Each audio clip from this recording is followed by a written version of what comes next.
Verse 682. All things appear like a cloud, a multitude of clouds, a rainbow. They are like a vision, a hairnet, maya, etc. They are born of self-discrimination. And yet the philosophers discriminate the world as born of a self-creating agency.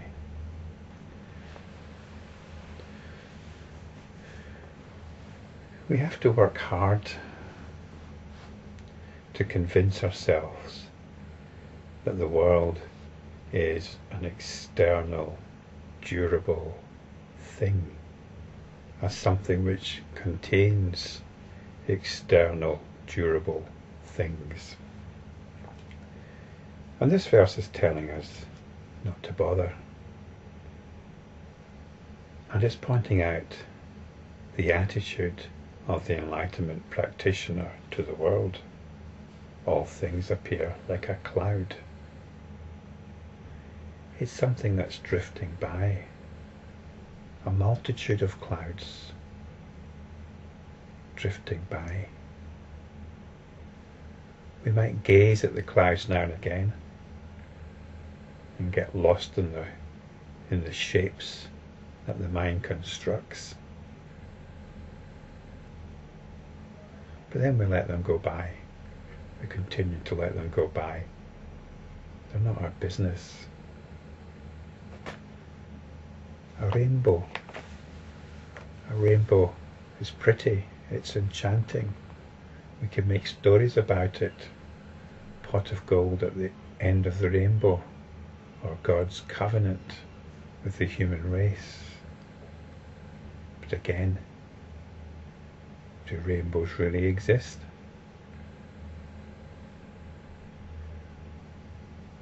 They only exist when you look at them from a certain vantage point.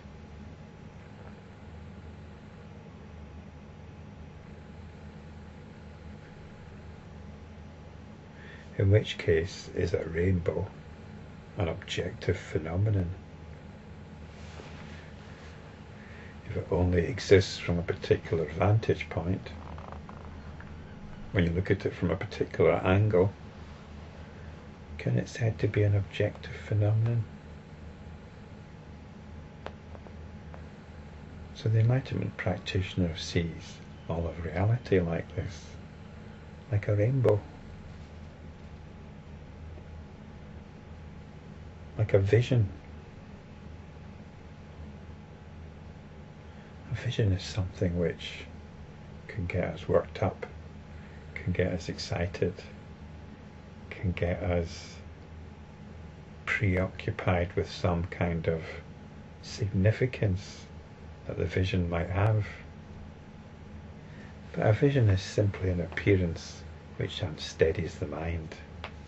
So the Enlightenment practitioner does not get caught up in that unsteadiness. A hairnet. The way I understand this is a hairnet is what gives shape to the unruly mass of hair. It holds it in place. So the hairnet is the mind creating patterns, creating structures,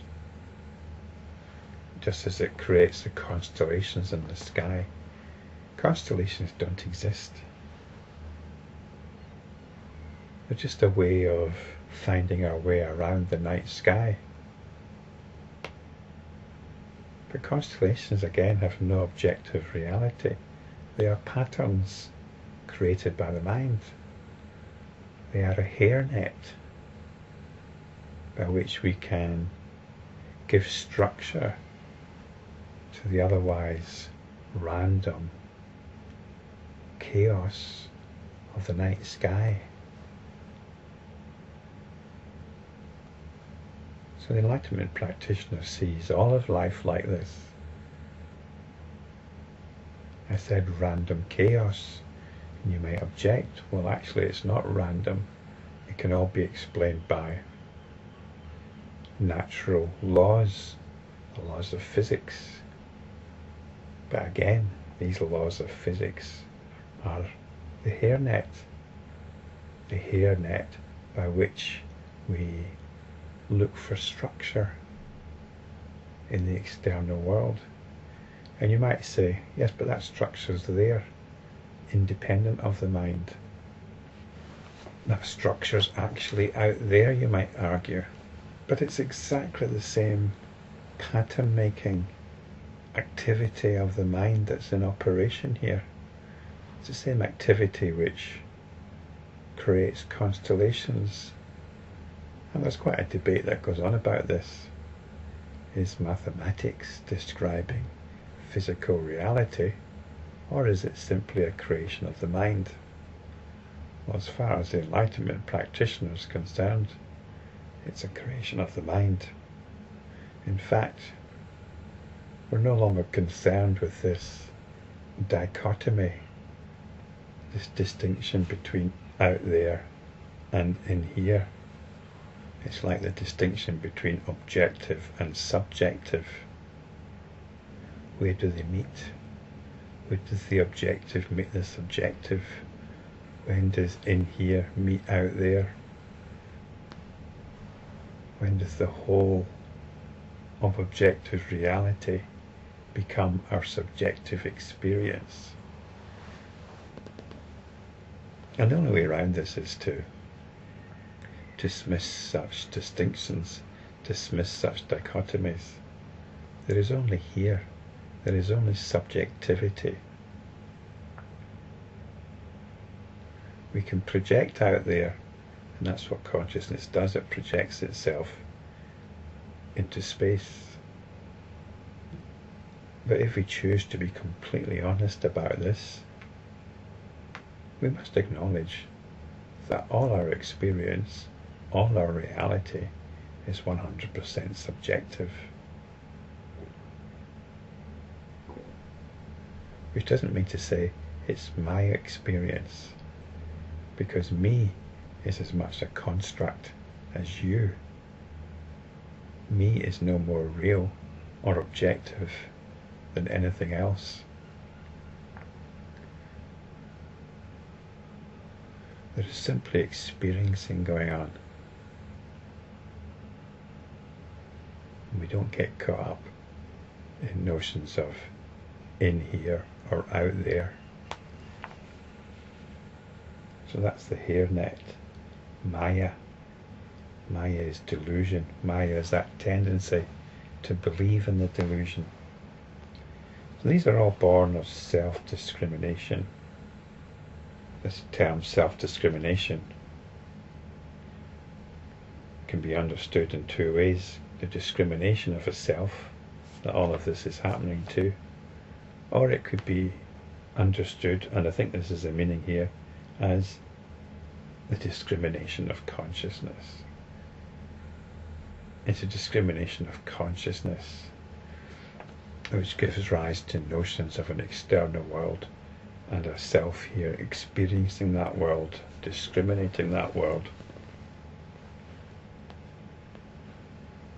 But as enlightenment practitioners, we come back to consciousness.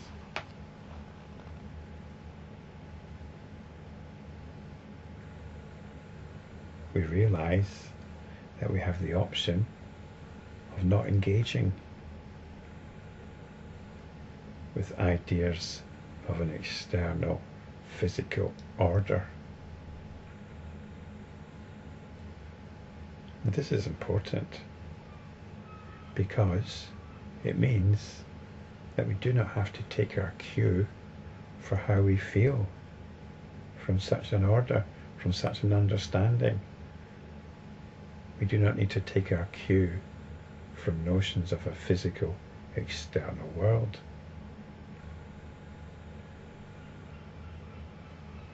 We can now choose to be as happy as it's possible to be. This is now our task, to explore this new world of infinite light. And I was thinking about enlightenment recently. There's an initial step to enlightenment, an enlightenment experience And that can be lost or forgotten about. But enlightenment itself is actually what I call enlightenment practice. It is something that is actively generated. Enlightenment is actively generated. It is no longer something that we discover. It is something that is actively generated. And the question which we can now focus on is, how happy is it possible to be? Once we've given up notions of a physical external world, then there are no more constraints. There are no more constraints on our capacity for happiness.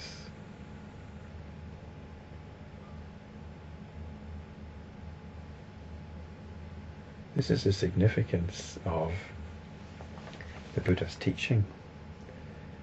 It's opposed to that of the philosophers who discriminate the world as born of a self-creating agency. In other words, the world as having some kind of independent existence. The self-creating agency might be God. So you might believe that God created the world, in which case it's some divinely sanctioned thing. Or you might believe that the world arose from natural forces. It was self-created. The world arose from itself. This is a scientific understanding. The world arose through natural forces. Nature arose from nature.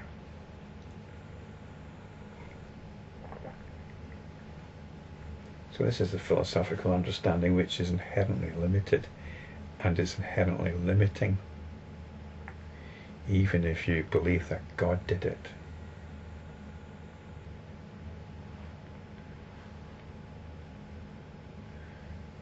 This is a belief, and beliefs are generated by the mind. As enlightenment practitioners, we go beyond the mind. And we realize now our true mission. Our true mission is to find out how happy we can be in the realization that there is nothing to limit it. There is no world to limit it.